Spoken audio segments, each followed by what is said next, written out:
ಮಾನ್ಯ ಮುಖ್ಯಮಂತ್ರಿಗಳಾದಂಥ ಸಿದ್ದರಾಮಯ್ಯನವರೇ, ತಪ್ಪಿದ್ರೆ ಕ್ಷಮಿಸ್ಬಿಡಿ, ಬಟ್ ಆದರೆ ಅಡ್ವೈಸ್ ಮಾಡಲೇಬೇಕು. ದಯಮಾಡಿ ಸುಪ್ರೀಂ ಕೋರ್ಟ್ಗೆ ಹೋಗಬೇಡಿ. ಯು ಪ್ಲೀಸ್ ಅಲೋ ನಿಮ್ಮ ಮೇಲೆ ತನಿಖೆ ಆಗಲಿ. ಕಾರಣ ಯಾಕೆ ಅಂತಂದ್ರೆ, ನೀವೇ ಸ್ಟೇ ತಗೊಂಬಂದ್ರೆ ಅವರು ಹೋಗಿ ಸ್ಟೇ ತಗೊಂಬರ್ತಾರೆ. MLA ಆದಂಥ ಮೊದಲ ಬಾರಿ MLA ಆದಂಥ ಪೊನ್ನಣ್ಣನವರೇ, ದಯಮಾಡಿ CMಗೆ ರಾಂಗ್ ಅಡ್ವೈಸ್ ಕೊಡಬೇಡಿ. CM ಯಾಕೆ ದಾಖಲೆ ಇಲ್ಲ ತಾನೆ, ಡೋಂಟ್ ಏನೋ ಸುಪ್ರೀಂ ಕೋರ್ಟ್ಗೆ ಹೋಗಿ ಪಿಟಿಷನ್ ಹಾಕ್ತೀನಿ. ಯಾಕೆ ಸರ್? ನಾವೇ ರೆಸ್ಪೆಕ್ಟ್ ಮಾಡಲ್ಲ ಅಂದ್ರೆ ಯಾವನ್ ರೆಸ್ಪೆಕ್ಟ್ ಮಾಡ್ತಾನೆ? ನಮಸ್ಕಾರ ಕರ್ನಾಟಕ. ಈ ಒಂದು video specially for our chief minister of Karnataka ಸಿದ್ದರಾಮಯ್ಯನವರಿಗೆ. ಮಾನ್ಯ ಮುಖ್ಯಮಂತ್ರಿಗಳಾದಂಥ ಸಿದ್ದರಾಮಯ್ಯನವರೇ, ನೀವು ದೊಡ್ಡವರು, ನಾವು ಸಣ್ಣ ವಯಸ್ಸು, ತಪ್ಪಿದ್ರೆ ಕ್ಷಮಿಸ್ಬಿಡಿ, ಬಟ್ ಆದರೆ ಅಡ್ವೈಸ್ ಮಾಡಲೇಬೇಕು ಅಂತ ಪರಿಸ್ಥಿತಿ ಇದೆ. ನೀವು ನಿಮ್ಮ ಮೇಲೆ ಪ್ರಾಸಿಕ್ಯೂಷನ್ ಸ್ಯಾಂಕ್ಷನ್ಗೆ ನೋಟಿಸ್ ಕೊಟ್ಟಿದ್ದೀರಾ. ನೀವು ಅದನ್ನು ಹೈಕೋರ್ಟಲ್ಲಿ ಚಾಲೆಂಜ್ ಮಾಡಿದ್ರಿ. ನೆನ್ನೆ ಅದು ನಿಮ್ಮ ಡಿಸ್ಮಿಸ್ ಆಗಿದೆ. ನಿಮ್ಮ ಮೇಲೆ ಪ್ರಾಸಿಕ್ಯೂಟ್ ಮಾಡಬೇಕು ಅಂತ. ನಮ್ಮ ರಿಕ್ವೆಸ್ಟ್ ಏನು ಅಂತಂದರೆ, ದಯಮಾಡಿ ನಿಮ್ಮ ಲೀಗಲ್ ಅಡ್ವೈಸರ್ ಆದಂಥ ಪೊನ್ನಣ್ಣನ ಮಾತು ಕೇಳಿ. ದಯಮಾಡಿ ಸುಪ್ರೀಂ ಕೋರ್ಟ್ಗೆ ಹೋಗಬೇಡಿ. You please allow the prosecution to prosecute you. ನಿಮ್ಮ ಮೇಲೆ ತನಿಖೆ ಆಗಲಿ. ಕಾರಣ ಯಾಕೆ ಅಂತಂದರೆ, ನಿಮಗೆ ಗೊತ್ತಿದೆ ನಿಮ್ಮ ವಿರುದ್ಧವಾಗಿ ಏನೂ ಇಲ್ಲ ಅಂತ.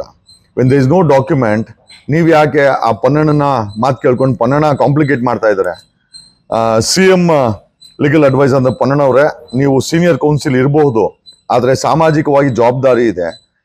ನೀವು ಸ್ಟೇ ತಗೊಂಬಂದ್ರೆ, ಕುಮಾರಸ್ವಾಮಿ 32,000 ಸ್ಕ್ವೇರ್ ಫೀಟ್ ಅಂದರೆ ಎಲ್ಲರೂ ಸೈಟ್ಗಳು ತೊಗೊಂಡಿದ್ದಾರೆ. ನೀವೇ ಸ್ಟೇ ತಗೊಂಬಂದ್ರೆ ಅವರು ಹೋಗಿ ಸ್ಟೇ ತಗೊಂಬರ್ತಾರೆ. ಮತ್ತೆ ಕಾನೂನು ಪರಿಪಾಲನೆ ನಮ್ಮಂತವ್ರು ಮಾಡ್ಬೇಕಾ? ಸೊ ಹಾಗಾಗಿ CMದೇನು ಪಾತ್ರ ಇಲ್ಲ ಅಂತಂದ್ಮೇಲೆ, ದಯಮಾಡಿ ಸೋಮಾರಪೇಟೆ MLA ಆದಂಥ ಮೊದಲ ಬಾರಿ MLA ಆದಂಥ ಪೊನ್ನಣ್ಣನವರೇ, ದಯಮಾಡಿ CMಗೆ ರಾಂಗ್ ಅಡ್ವೈಸ್ ಕೊಡಬೇಡಿ. ದಯಮಾಡಿ ಅದು ಕಾನೂನು ಅವ್ರನ್ನ ವಿಶ್ಲೇಷಣೆ ಮಾಡಲಿ, ಕಾನೂನು ಅವ್ರನ್ನ ಶೋಧನೆ ಮಾಡಲಿ. ನಮಗೆ ಗೊತ್ತಿದೆ ಸಿದ್ದರಾಮಯ್ಯನವರು ಪ್ಯೂರ್ ಆಗಿ, ಸಿದ್ದರಾಮಯ್ಯವರು ಯಾವುದೇ ದಾಖಲೆ ಇಲ್ಲ. 100 ಜನ 100 ಕಂಪ್ಲೇಂಟ್ ಕೊಡ್ಲಿ, ನೀವು ನಿರಪರಾಧಿಗಳಿಂದ ಭಯಕ್ಕೆ ಬೀಳಬೇಕು. ನಮ್ಮ ಮೇಲೆ ಒಂದೇ ಸತಿ 6 ವರ್ಷಕ್ಕೂ 14 ಕಂಪ್ಲೇಂಟ್ ಆದ. ಎಲ್ಲ FIR ಚಾರ್ಜ್ ಶೀಟ್ ಆಯ್ತು. ಎಲ್ಲ ಕೇಸು ನಾನೇ ಹೊಡೆದೆ party in person. I was not even a advocate. ಅಲ್ರಿ, ನಮ್ಮಂತ ಸಾಮಾನ್ಯ ಜನ ಒಬ್ಬ ಹೋಮ್ ಮಿನಿಸ್ಟರ್ 2000 ನಂತರದಲ್ಲಿ ಒಬ್ಬ home minister, sitting home minister DCP ಮೇಲೆ ಫೈಟ್ ಮಾಡಿ ಎಲ್ಲಾ ಕೇಸು ಗೆದ್ಕೊಂಡ್ಬಂದಿದ್ವಿ. CM ಯಾಕೆ ದಾಖಲೆ ಇಲ್ಲ ತಾನೆ? ಯಾಕೆ ಭಯ ಬೀಳ್ತೀರಾ? CM ಸಿದ್ದರಾಮಯ್ಯನವರೇ, ನೀವು ಚಿನ್ನದಂತೆ ಹೊರಗಡೆ ಬರ್ತೀರ ಅಂತ ನಮ್ ನಂಬಿಕೆ ಇದೆ. ದಯಮಾಡಿ ಅವರು ತನಿಖೆ ಮಾಡಲಿ, ದಯಮಾಡಿ ಸಹಕಾರ ಮಾಡಬೇಕು ಅಂತೇಳಿ ನಾವು CM ಸಿದ್ದರಾಮಯ್ಯನವ್ರಿಗೆ ರಿಕ್ವೆಸ್ಟ್ ಮಾಡ್ತೀನಿ.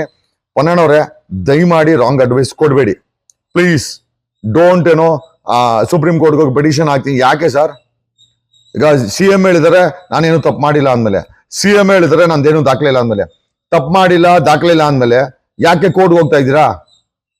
ತನಿಖೆ ಮಾಡ್ಲಿ ಬಿಡಿ, ಪ್ರಾಸಿಕ್ಯೂಟ್ ತಾನೆ, ನಮ್ಮ ಪೊಲೀಸ್ ತಾನೆ. ನಮ್ಮ ಪೊಲೀಸರು ಮುಂದೆ ಸ್ಟೇಟ್ಮೆಂಟ್ ಕೊಟ್ರೆ ಅವಮಾನ ಆಗ್ಬಿಡ್ತದ? ಅದೇನು?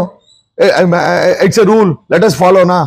Article 14 speaks about equality before law. ದೇಶದ ಮಾಜಿ ಪ್ರಧಾನಿ ಇವನು ಇಂದಿರಾ ಗಾಂಧಿ ಅವರು ಹೋಗಿ ಕಟ್ಕಟೆಯಲ್ಲಿ ನಿಂತ್ಕೊಂಡ್ಬಿಟ್ರು.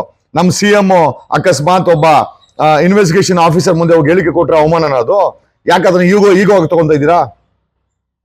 ನಾವು ಮಾಡಿರೋ ವ್ಯವಸ್ಥೆ, ನಾವು ಬರ್ದಿರೋ ಸಂವಿಧಾನ, ನಾವು ನಮಗ್ ಕೊಟ್ಟಿರುವಂತ ಸಂವಿಧಾನ, ಆ ಸಂವಿಧಾನದ ಕಡೆ ರಚನೆ ಆಗಿರುವಂತ ಪೊಲೀಸ್ ಕಾನೂನು ನಾವೇ ರೆಸ್ಪೆಕ್ಟ್ ಮಾಡಲ್ಲ ಅಂದ್ರೆ ಯಾವನ್ ರೆಸ್ಪೆಕ್ಟ್ ಮಾಡ್ತಾನೆ?